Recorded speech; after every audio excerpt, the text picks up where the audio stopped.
नमस्कार आपण समस्त को देसी खाना अतिथि पूजा को बहुत बहुत स्वागत। आज आम बिना पियाज रसुण थाली प्रस्तुत करवा। एबे हमर श्रावण मास चलची आगो को बहुत ओषा पर्व अच्छी। तो आपन को थाली रेसिपी केमती लागिला मत निश्चिंत कमेंट दियंतु। आम चैनल को सब्सक्राइब करनियंतु। एबे चलंतु रेसिपी देखि नेबा। प्रथम आम मुग डाली तैयारी करवा से सब परिवा नेउची। जदि आपन पाखरे आ कोनोस परिवा अछि आपन नै पारिबे। मु एठी कोटा टमाटर नेउची। एबे आम मुग जाई को भल भाबरे धोई गोटे प्रेशर कुकर नबा। सेथिरे अल्प पानी दे दे मुग जाई को ढाल देबा। एबे एथिरे सब परिवा को पकेई देबा। एथिरे मु गोटे इंच अदा गोटे कंचा लंका को छेची नेथिली। एबे डालमा रे पकेई देबा। एथिरे स्वाद अनुसार लुण पकई देउची। गोटे चम्मच हलदी पकई देबा। गोटे तेजपत्र पकई दीटा सीटी आसीबा पर्यंत गैस रे बसी। एबे हमर डालमा सिझी जाईची। एथिरु टमाटर को बाहर कर नेउची। एबे डालमा को फुटई नेबा। एबे आमी डालमा को बघाल देबा। सेथि बाई मु 3 चम्मच रिफाइन तेल नेउची। सेथिरे 3टी सुखिला लंका पकई देउची।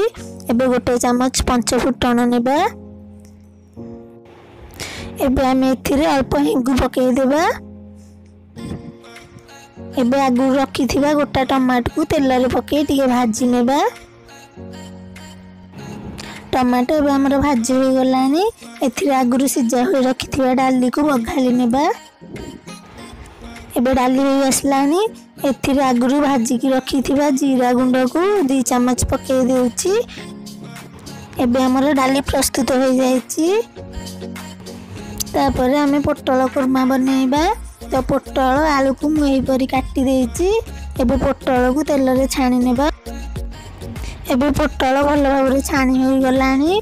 पोटल को प्लेट को काढी नेउची। एबे मु सेही तेल रे आलू को छाणी नेउची।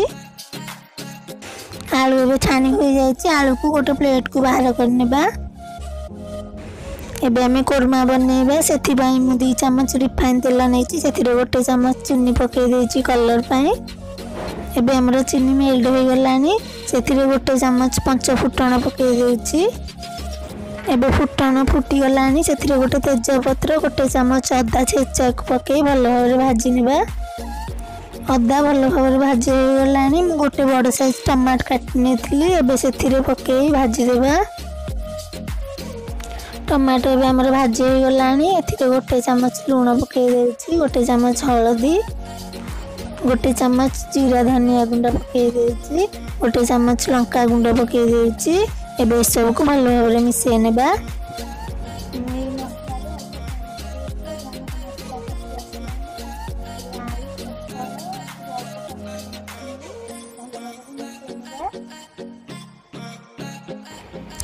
एबे हमर आलू पोटल कषि आसलानी। मु एबे 5 चम्मच मगज पेस्ट को तरकारी पकई दे भल भाबरे मिसै नेबा। मगज पेस्ट एबे भल भाबरे मिसि जाईची। मु एबे सेथिरे गोटे गिना पानी दे देउची। पानी को फुटीबा को छाडी देबा। एबे हमर पोटल तरकारी प्रस्तुत हो जाईची। एबे आमे टमाटर खट्टा प्रस्तुत करनेबा। सेथि बाई मु गोटे इंच अदा को छेची नेची। गोटे कंचा लंका छेची नेची। अल्प टमाटर को काटी नेची।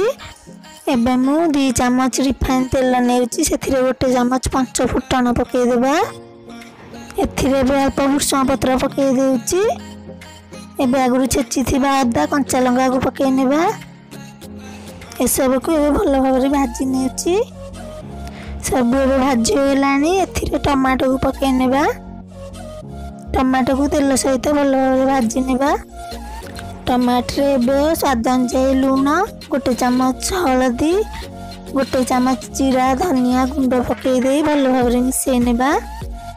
एबे सब भल भाबरे मिसि जाईची। एबे 5 मिनिट में ढांकुनी घोड़े रखी देउची। एबे हमर टमाटर सिझी गलानी। मु एही परी अल्प खजरा मंजी को खंड खंड करी टमाटर रे पकई देउची। एबे सब को भल भाबरे घांटी सिझीबा पई छाडी देबा। मु एठी अल्प पानी देउची। एबे पानी रे टमाटर को सिझीबा पई छाडी देउची। टमाटो सीझी गलानी एथिरे मु 2 चामच गुड़ पकई देउची।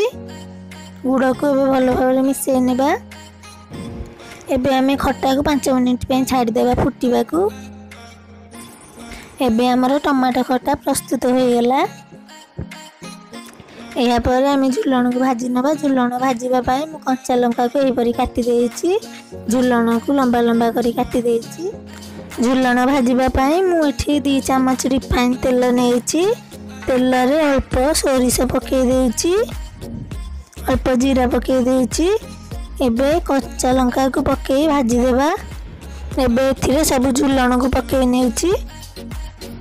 झुलण रे एबे स्वाद अनुसार लूण पकई भल भाव रे भाजी नेबा। एबे झुलण रे 10 मिनिट पे ढांकुनी घोड़े देउची। 10 मिनिट पर देखंतु झुलण हमर सिद्धि जायछि। एबे झुलण को भाजी नेबा। एबे झुलण हमर भल भाव भाजी हो गलानी। झुलण को प्लेट को काढी नेउची। एबे चलंतु नेक्स्ट रेसिपी को जिबा। मु एबे कलरा चिप्स करिवि। कलरा को मु एही परी काटी देउची। एबे कलरा रे 1 चामच चाउल गुंड पकई देउची। 1 चामच बेसन पकई देउची। कलरा रे आमे सब मसला को पकई नबा। हळदी लंका गुंड लूण मसला सब को पकाई भल भाव रे मिसई नेबा।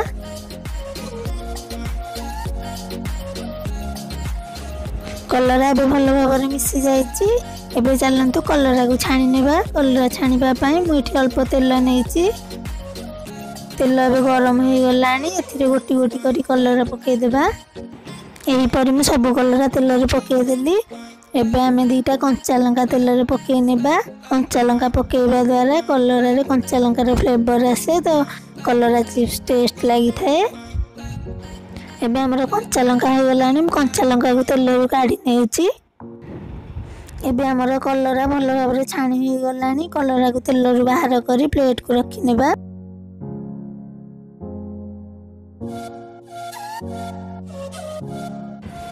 एबे कलरा रे मु अल्प राशि पकई कलरा को सजेई नेउची। एबे आमे भात रांधिबा। सेथि पई मु 1 ग्लास अरुआ चावल नेउची। एबे आमे 1 ग्लास चावल रे 2 ग्लास पानी देई देबा। 2टा सिटी पर भात हमर रेडी हो जाईची। एबे हमर बिना प्याज रसुण रो खाइबा प्रस्तुत हो जाईची। आपन को ए वीडियो टी केमति लागिला मते कमेंट दियंतु। आउ आपण जदि मोर चैनल रे नुआ अछंती तबे मोर चैनल को सब्सक्राइब कर नियंतु। पाखरे आस्थे बेल आइकन को दबाई दियंतु जहा द्वारा कि मोर नुआ नुआ वीडियो रो नोटिफिकेशन आपण को मिलि जिवो। Thank you.